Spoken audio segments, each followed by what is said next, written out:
Hi guys, Patrick here. When I think of cruise ships, I imagine calm water and relaxing views. But these stories shattered that illusion. From a man whose exhaustion led him somewhere he never should have been, to a man who just wanted one more session in the sauna before bed, but ended in the worst way possible. It was March 14th, 2016, somewhere in the middle of the North Atlantic. A large vessel was 3 days into a crossing under a black, overcast sky. Below the passenger decks, past the areas most people never think about, there's a network of corridors that keep a ship like this running. Conveyor systems, waste processing units, feed lines. It's loud, it vibrates constantly, and the lighting is industrial at best. Imagine a factory floor that never stops moving, except the whole building is also rocking side to side. Gantry was 32, a mechanical technician on the night shift. His job was maintaining auxiliary conveyor and waste feed systems. By most accounts, he was competent, but had a reputation for pushing himself too hard. He regularly swapped shifts to stack overtime, sometimes pulling double rotations. The guy was chronically exhausted, and people around him knew it. That week, he'd been troubleshooting a waste processing feeder that kept jamming. The system had been placed into diagnostic maintenance mode, running at reduced speed so technicians could observe live load behavior. When the outgoing crew handed off, they didn't fully restore safety conditions. A guard panel on one of the rotating spindles had been removed for servicing and never reinstalled. The interlock tied to that guard had been overridden during testing and never reset. And a maintenance access door along a service corridor connecting crew quarters to engineering spaces sat slightly ajar with its alarm disabled under a work order. Every single one of those failures was documented. None were corrected before lights out. Now here's the detail that changes everything. His cabin mate had previously reported that Gantry sleepwalked. At least once he'd been found wandering into a work corridor at night, barefoot and half-dressed. It was noted. Nothing came of it, and Gantry, even after being told directly, never saw a specialist, never got it checked out. His body was moving through dangerous spaces while he was unconscious, and he let it go. I keep coming back to that. Someone saw this man walk into a machinery corridor in his sleep, told him about it, and the response from everyone, including Gantry, was basically a shrug. That, to me, is where this story really starts. Sometime after 2 in the morning, corridor cameras captured him walking past that unsecured door. Barefoot, partially dressed, moving slowly. He paused at the opening. The sound, the vibration, the dim lighting, all of it matched his normal working environment. To a sleeping brain running on muscle memory, this was just another shift. He walked in without touching a single control. The conveyor was still cycling, slower than normal, but fully capable of pulling material. He moved toward a jam point he'd worked on multiple times that week, and in one practiced motion, leaned forward and reached in. His sleeve caught the exposed, rotating shaft. The fabric began wrapping with each turn, drawing his arm inward. His shoulder struck the frame. The belt dragged his torso forward, pressing his chest against the feeder housing. The motor kept running until resistance exceeded the threshold and the system tripped, stopping with him partially wedged in the mechanism. He wasn't found until the morning crew noticed the system had faulted. When they reached the unit, he was discovered unresponsive, still partially trapped within the machinery. Emergency response confirmed he had died at the scene due to the crushing injuries sustained during the entanglement. System logs later confirmed diagnostic mode had been active all night. The interlock override still engaged, and the overload trip activated without any prior shutdown. Following the findings, the operator implemented mandatory interlock reset verification, physical guard confirmation, before any system could remain active, and secured access zones around machinery spaces during off hours. Gantry's story showed how repetition can override awareness in the worst possible moment. For Thea Brask, there was no system to blame, just a conflict that kept escalating until one push near a railing was all it took. It was January 28, 2018, on a cruise ship cutting through the Western Pacific. Clear night, mild wind, the ocean flat enough that you could forget you were on a ship at all. The vessel was running a multi-stop route popular with gamblers, the kind of itinerary that attracts people who aren't really there for the destinations. On board, the casino stayed open late, and by this point in the voyage, regulars had already sorted themselves into familiar tables and familiar grudges. Thea Brask was 38. She worked in something finance adjacent, the kind of role that involved long hours and high tolerance for risk. That tolerance carried over into her personal life. Thea was a high-stakes gambler. She'd booked this trip specifically for the onboard tournaments and boarded carrying a significant amount of cash. She wasn't quiet about it either. She played aggressively, talked aggressively, and had a reputation among fellow passengers for getting into disputes at the table. Over the first few days, she'd developed an escalating conflict with another passenger. The issue was suspected cheating. Whether it was real or imagined didn't matter to Thea. She was convinced, and she wasn't the type to let something go. She confronted this person repeatedly across multiple areas of the ship at different times of day. Security had already issued a warning after a prior confrontation. It didn't slow her down. Witnesses described her as someone who leaned into arguments physically. She'd get close, crowd personal space, use her body language to intimidate. It was a pattern people noticed well before that night. There's a version of this story where someone steps in firmly enough to separate these two for good. Security warned her once, on a ship where neither person can leave. I don't understand how one warning was considered sufficient when the conflict was clearly escalating every single day. That evening, both Thea and the other passenger had been drinking, not excessively by witness accounts, but enough to lower whatever restraint was left. They were seen entering a quieter corridor on an upper deck, one that overlooked a lower level about 15 feet below. The area had standard guardrails, roughly 3.5 feet high. The argument picked up where it had left off. Witnesses nearby heard raised voices but couldn't make out specifics. Security footage from an adjacent angle captured portions of what followed. Thea positioned herself with her back close to the guardrail. She was leaning forward into the other person's space, the same aggressive posture witnesses had described throughout the trip. Her upper body was extended well past her feet, weight shifted forward. She reached out and grabbed at the other passenger. The other passenger shoved her backward to create distance. It was a single, forceful push. Her foot caught against the base of the rail behind her. Under normal circumstances, that step back would have been enough to absorb the force, but her center of gravity was already compromised. She was leaning forward when the push came, and the rail caught her at mid-thigh rather than at her waist. Her upper body had nowhere to go but backward over the top. She rotated over the railing and fell approximately 15 feet to the hard deck surface below. Staff responded quickly after passengers reported the disturbance. Thea was found on the lower deck with severe trauma from the impact. Medical teams reached her within minutes, but the injuries were not survivable. Security footage confirmed the full sequence. The other passenger was detained immediately and held on board until the ship reached port, where they were turned over to local authorities. Investigators reviewed the footage, witness statements, and the prior security warnings. The death was classified as resulting from a physical altercation leading to an accidental fall, with the push determined to be a reactive motion during a confrontation that Thea had initiated and sustained over multiple days. The case was referred to prosecutors in the port jurisdiction. The other passenger faced charges related to the altercation. The ship's operator reviewed its conflict intervention protocols, particularly around repeat offenders and the adequacy of single verbal warnings in confined environments. The thing about Thea's case is that everyone could see it coming. The danger was loud, visible, and documented. With Moira, the threat was invisible, hidden inside a system that looked like it was working perfectly.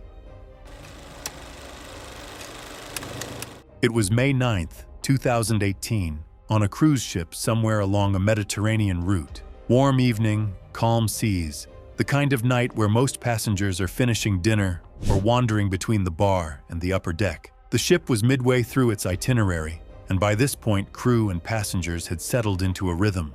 Hallways were quieter after midnight. Staff rotations thinned out. The transition between late night and early morning shifts was the emptiest the ship would get. Moira Dran was 29. She did something in sales, the kind of job that paid well enough to afford nice things and show them off, and she did. Moira traveled with high-value jewelry and made no effort to hide it. She wore pieces to dinner, left items visible in her cabin, and often kept her door unsecured. She wasn't careless in the way someone who doesn't know better is careless. She just didn't think it applied to her.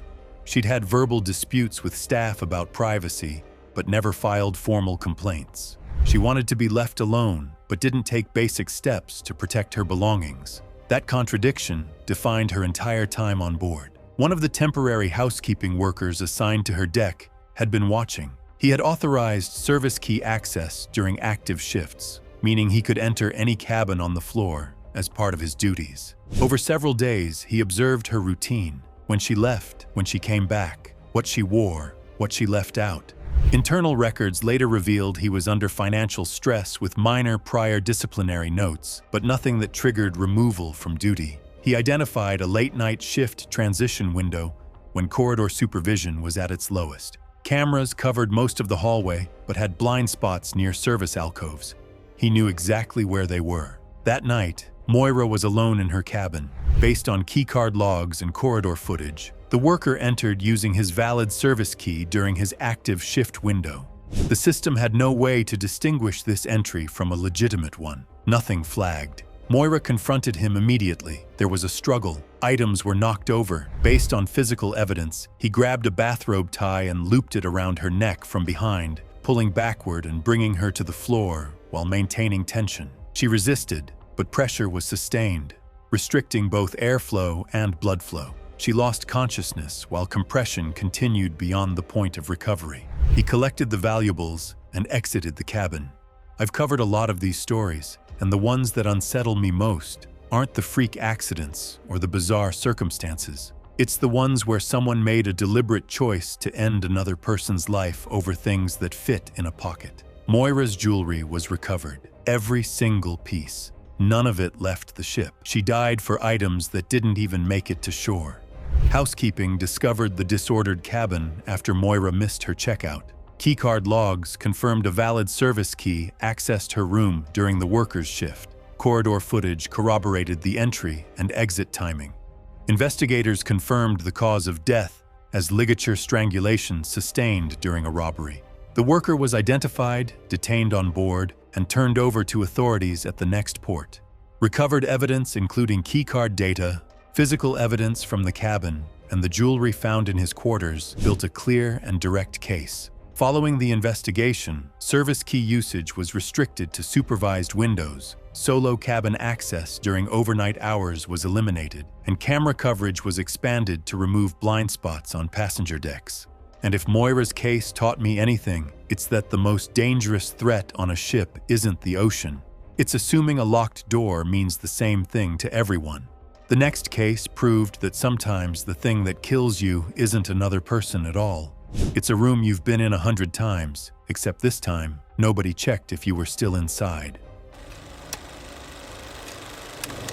It was July 22, 2017, on a cruise ship working its way through the Caribbean. Midsummer heat, clear skies, calm water. The kind of route where most passengers rotate between the pool, the buffet, and their balcony. Temperatures outside were pushing into the low 90s, and even with the ocean breeze, the humidity made everything feel heavier. Leora Plott was 41, a freelance online reseller who traveled alone. She wasn't on this trip to relax. Leora was deeply distrustful of food and water she hadn't sourced herself. She boarded carrying her own sealed snacks and bottled liquids, and from the moment she stepped on, she refused every meal the ship offered. This wasn't a preference, it was a pattern. She filed multiple complaints within the first 2 days, claiming the food, the drinks, even the cabin tap water had been tampered with. Crew who interacted with her described someone coherent and articulate, but firmly convinced nothing provided on board was safe. She activated Do Not Disturb immediately and never turned it off. Refused housekeeping, refused sealed water deliveries, leaving trays untouched in the corridor. By day 3, security conducted a welfare check. She responded verbally through the door,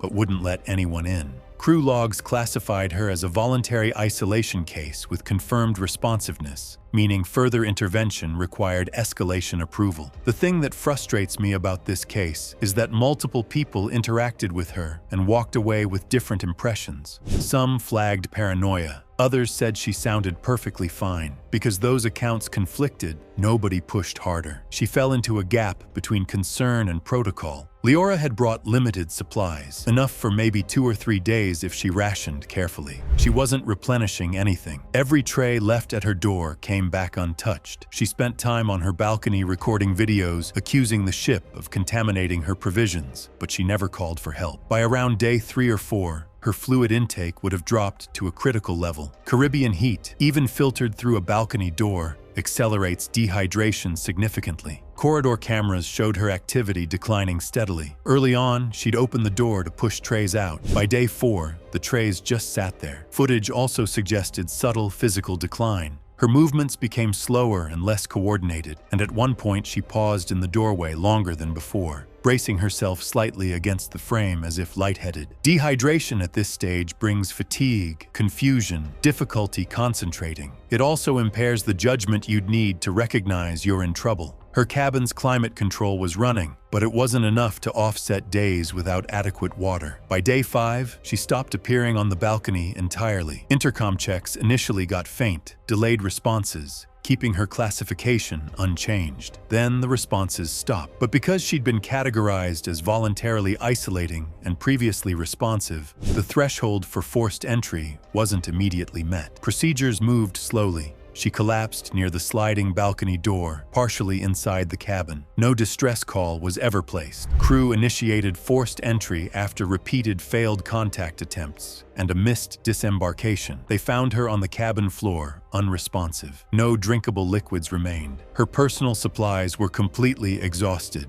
The official finding was death due to dehydration following prolonged voluntary refusal of fluids. The investigation noted that reliance on prior verbal responsiveness delayed escalation beyond the point of intervention. Welfare check protocols were revised to include time-based escalation triggers independent of passenger response status. In my point of view, Leora's story is one of the hardest to sit with because it wasn't just isolation or personal belief. There was also a system that hesitated, where delayed escalation and rigid protocol allowed her condition to progress unchecked. The next story hit differently because this time the danger wasn't imagined. It was rising through the floor while a man slept behind a barricaded door.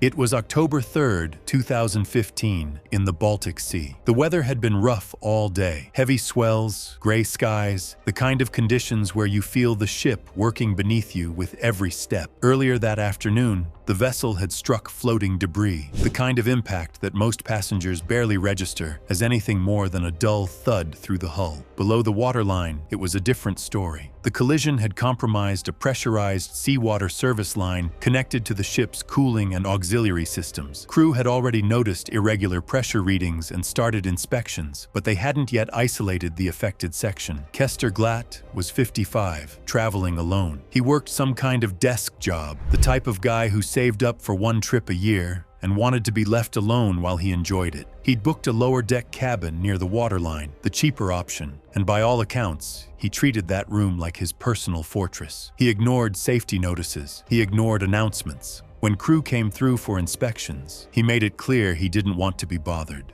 That evening, as the ship dealt with the aftermath of the debris strike, Kester did something that would seal the outcome of everything that followed. He wedged his cabin door shut using his luggage and a chair. He wanted privacy. No interruptions, no knocking, no crew poking their heads in. His cabin sat adjacent to a service corridor containing the damaged piping system. The part that sits with me is how ordinary that decision was. Blocking a hotel room door with a suitcase is something thousands of people do every night without thinking twice. But on a ship below the waterline, next to a compromised pipe system, that ordinary habit became the thing that trapped him. Here's what the physical evidence tells us. The damaged pipe developed a worsening fracture under pressure. Seawater began entering through floor seams and pipe access points in Kester's cabin, pooling slowly at first. The initial flow rate was low enough that it didn't immediately trigger alarm thresholds. This wasn't a sudden rush. It was a steady, patient accumulation. The water rose from ankle depth to knee height over a period of time.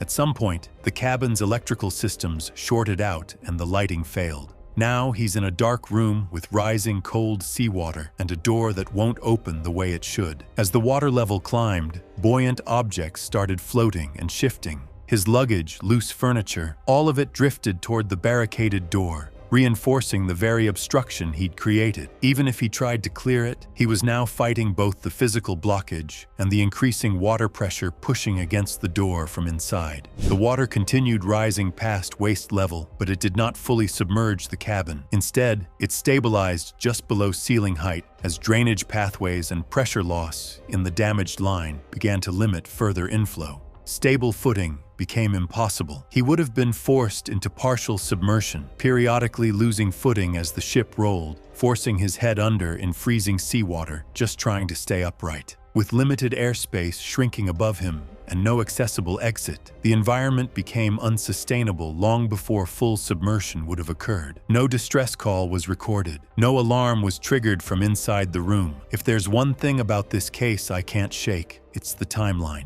This wasn't instant. The water rose slowly enough that there must have been a window where he understood what was happening, understood the door wouldn't move, and understood what that meant. That slow realization is something I wouldn't wish on anyone. Emergency teams eventually isolated the damaged seawater line and began controlled drainage of the affected section. Once pressure equalized enough to allow access, they forced entry into the cabin. Kester was found inside after the water was removed. The investigation confirmed that progressive flooding from a compromised service line, combined with delayed detection due to low initial flow rates, had caused severe but contained flooding within the cabin rather than total structural submersion. The self-barricaded door prevented both escape and crew access. Inspectors noted that had the door been accessible, standard emergency response times would have been sufficient for intervention. Procedures were updated afterward to require immediate forced entry into any passenger cabin when unexplained water ingress is detected in occupied areas, regardless of passenger response or door status. The next case moves in a different direction, where nothing floods and nothing fails, but a man is locked inside a space that slowly turns against him, 1 degree at a time.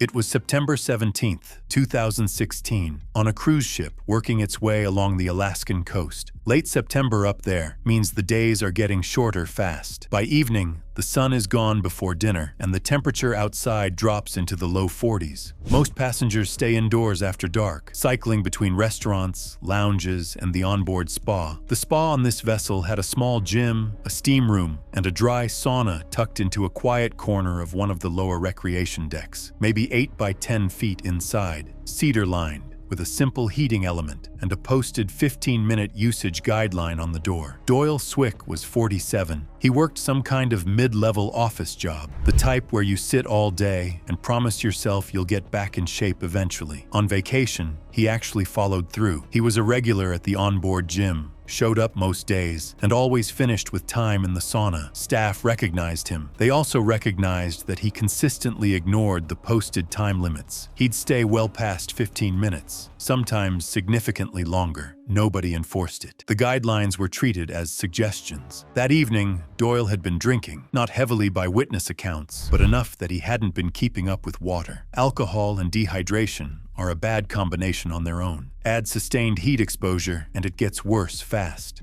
He entered the sauna shortly before the spa was scheduled to close for the night and didn't log his usage. There was no sign-in sheet, no timer system, nothing that tracked who was inside. Staff began closing procedures following their standard checklist. The sauna had a small window, but it was tinted, and the interior was thick with residual steam. The visual check, which was the only check, meant glancing through that window. Under those conditions, it wasn't reliable. No one opened the door. No one stepped in. The sauna system on this ship wasn't fully powered down overnight. According to the spa's operating setup, it shifted into an automated standby cycle after hours, intended to keep the unit warm for quicker morning startup and to prevent moisture buildup in the wood. That meant the heating element continued to activate intermittently through the night, keeping the interior far above safe ambient temperatures even without daytime use. The sauna was left running overnight in a reduced standby mode, lower than peak daytime heat, but still cycling high enough that over prolonged exposure, it created the same dangerous conditions as active use, just stretched across hours instead of minutes. Doyle stayed inside. The heat continued working on him steadily. Already dehydrated from alcohol and insufficient water intake, his body was losing fluid faster than it could compensate. Over time, coordination declined. Confusion set in. Based on where he was found, he attempted to stand and move toward the door, but became disoriented. He collapsed before reaching it.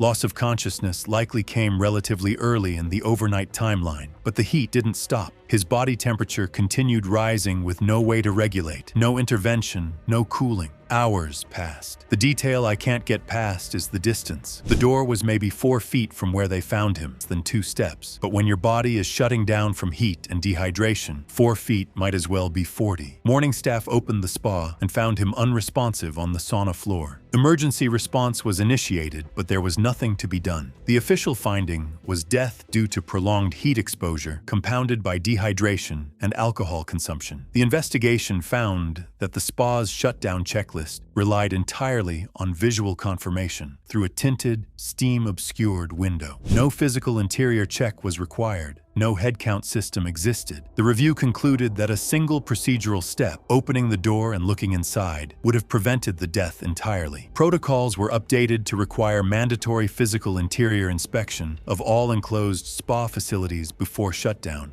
with a 2-person verification sign-off. I personally feel like Doyle's story is the one from this series that could happen to almost anyone, and that's what makes it land the hardest.